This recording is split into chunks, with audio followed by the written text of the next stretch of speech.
अरे पगली भैया बोल दे। हाँ ठीक कहता रे, रुक। हे गुंजन भैया टिफिन भलवा खा लो। अरे तेरा बहिन के भैया कहू जन रे पगली दिलवा टूट जाई रे। भैया कहू जन रे पगली दिलवा टूट जाई रे।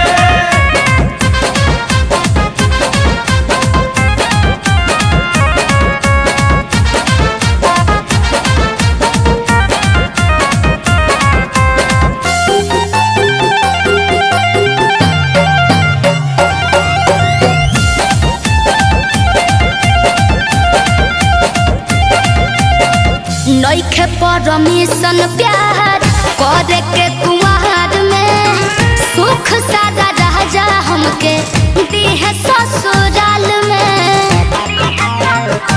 लूटा लो फरल फुआ कहा सब मंजूर बाटे हो, बाकी प्यार में दिल तहरा मजबूर बाटे हो।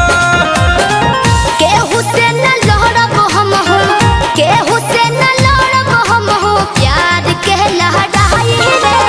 हेलो भैया प्लीज पीछा छोड़ दीजिए ना। अरे भैया मत बोल। भैया कहू जनरा पगली दिलवा टूट जाई रे।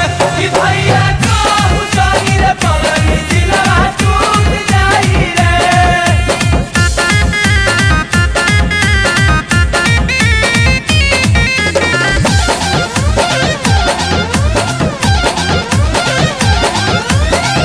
पापा के पगड़िया नीचे गिर नहीं दे मोह, छेड़ छाड़ करब तो मुँह नोचले मोह।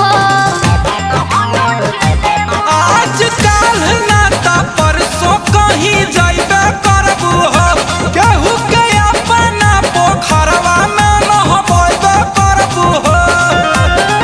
गुंजन अखिलेश के, गुंजन अखिलेश के कैसे लाइन से हटाई रे। हे ब्रो मान जाओ ना। लोभर कहे में लाज लगता बहुत ज्यादा। भैया कह जन रे पगली दिलवा टूट जाई रे। भैया कहू जाई रे पगली दिलवा टूट जाई रे। अब टूटो भाजूटो हम तो चल नहीं।